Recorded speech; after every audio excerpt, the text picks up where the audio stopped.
الحمدللہ والصلاة والسلام علی سیدنا رسول اللہ اما بعد۔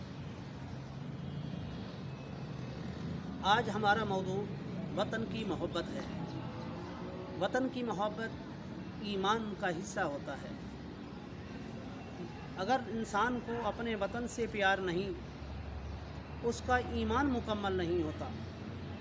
ہمارے پیارے نبی صلی اللہ علیہ وآلہ وصحبہ وسلم کو اپنے وطن سے بہت محبت تھی۔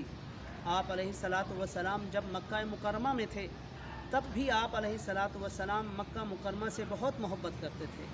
جب ہجرت فرما کر مدینہ طیبہ کی طرف تشریف لے گئے تب بھی رسول اللہ علیہ الصلاۃ والسلام کو مدینہ طیبہ سے بہت محبت تھی۔ آپ علیہ الصلاۃ والسلام نے ان دونوں شہروں کے لیے، ان دونوں وطنوں کے لیے دعا فرمائی۔ اللہ تعالیٰ فرمایا، اے اللہ مکہ کو ہمارے لیے خیر بنا دے اور مکہ کی تمام چیزوں میں برکت عطا فرما۔ جب مدینہ میں تشریف لے گئے اور فرمایا، اے اللہ جیسے تو نے مکہ کے لیے ہمارے لیے خیر و برکت فرمائی اسی طرح مدینہ کے لیے بھی فرما دے۔ ایک حدیث مبارکہ میں میرے اور آپ کے پیارے نبی صلی اللہ علیہ وآلہ وسلم نے فرمایا کہ وہ دو آنکھیں، ایک جو ساری رات اللہ کی رضا کے لیے روتی رہیں ان کو بھی جہنم کی آگ نہیں چھوئے گی، دوسری اپنے وطن کی حفاظت کرتے ہوئے جو آنکھیں جاگتی رہیں ان کو بھی جہنم کی آگ نہیں چھوئے گی۔ جب وطن کی محبت اتنا زیادہ ضروری ہے تو مجھے اور آپ کو، ہم سب کو اپنے وطن کا خیال رکھنا چاہیے، اپنے وطن کی محبت کرنی چاہیے، اپنے وطن کو دیکھنا چاہیے۔ اگر ہمارا وطن کا کوئی دشمن کسی بھی حوالے سے ہمیں اگر پتہ چلتا ہے کہ وہ ہمارے وطن کے خلاف کوئی بھی کام کرے گا تو ہمارا فرض بنتا ہے کہ ہم اس کو روکیں، یا جو ادارے ہیں ان کو خبر کریں کہ ایک ایسا دشمن آیا ہے جو میرے اور آپ کے وطن کو تکلیف دینا چاہتا ہے، نقصان پہنچانا چاہتا ہے۔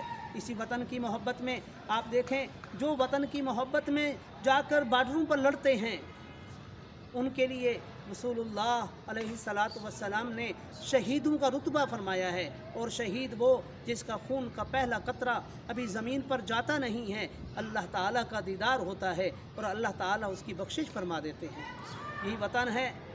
یہی وطن ہے جس نے ہم سب کو جینا سکھایا ہے۔ اگر میں اور آپ دیکھیں، اپنے اوطان کو دیکھیں، اپنے ملکوں کو دیکھیں تو اللہ کی بارگاہ میں سر بسجود ہونا چاہیے کہ مالک تیرا لاکھ لاکھ شکر ہے کہ تو نے ہمیں وطن دیا ہے۔ اگر قیمت پوچھنی ہے تو ان لوگوں سے پوچھیے جن سے ان کے وطن چھین لیے گئے۔ اگر وطن کی قیمت پوچھنی ہے تو فلسطینیوں سے پوچھیے جن سے ان کا وطن غصب کر لیا گیا۔ اگر وطن کی قیمت پوچھنی ہے تو کشمیریوں سے پوچھیے جن سے ان کا وطن چھین لیا گیا، جن کو ان کے وطن کے اندر رہتے ہوئے ان کا جینا دو بھر کر دیا گیا۔ اگر قیمت پوچھنی ہے تو چیچنیا کے لوگوں سے پوچھیے۔ اسی لیے اسلام کے اندر وطن کی بڑی قدر و منزلت ہے۔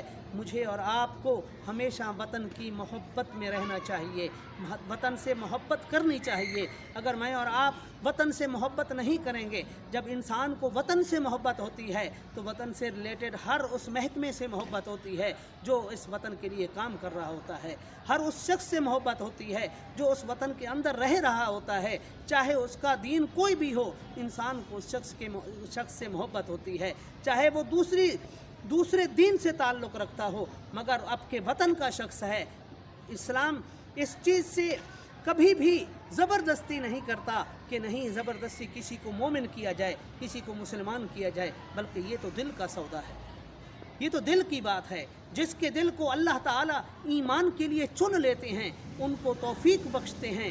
اگر جو اسلام قبول نہیں کر رہے ان پر تو مجھے اور آپ کو ترس آنا چاہیے کہ اللہ تعالیٰ نے پتہ نہیں ان کی کون سی ایسی بات ہے جس سے ناراض ہو کر ان کے دل کو ایمان کے لیے منتخب نہیں فرمایا ہے۔ مگر میں مومنوں کو یہ خوشخبری دینا چاہتا ہوں جو اللہ تعالیٰ نے قرآن کریم میں دی ہے کہ مومنوں کے دلوں کو اللہ نے ایمان کے لیے چن لیا ہے، اور ان کے لیے آخرت میں جنتیں ہیں جن کے نیچے نہریں بہہ رہی ہیں۔ وہ مسلمان جو مومن ہیں، موحد ہیں، اللہ اور اس کے حبیب سے محبت کرنے والے ہیں، وہ ہمیشہ اسی میں رہیں گے۔ اور وطن کی مٹی سے انسان کو ہمیشہ پیار ہوتا ہے۔ وطن ماں کی طرح ہے، وطن باپ کی طرح ہے، وطن انسان کی کل کائنات ہوتا ہے۔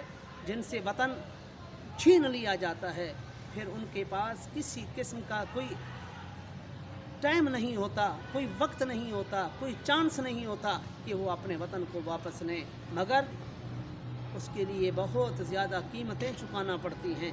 مجھے اور آپ کو اپنے وطن سے محبت کرتے ہوئے اپنے وطن کی قدر کرنی چاہیے، اپنے وطن سے ریلیٹڈ لوگوں کی قدر کرنی چاہیے، اپنے وطن کے لوگوں سے محبت کرنی چاہیے، اپنے وطن کی حفاظت کرنے والے لوگوں سے محبت کرنی چاہیے، چاہے وہ لوگ کسی بھی محکمے سے ہوں، چاہے وہ آرمی سے ہوں، یا رینجر سے ہوں، پولیس سے ہوں، یا کسی اور ایجنسی سے ہوں، جس سے بھی تعلق رکھتے ہیں، ہمیں ان سے اس لیے محبت ہے کہ وہ ہمارے وطن کی حفاظت کرتے ہیں۔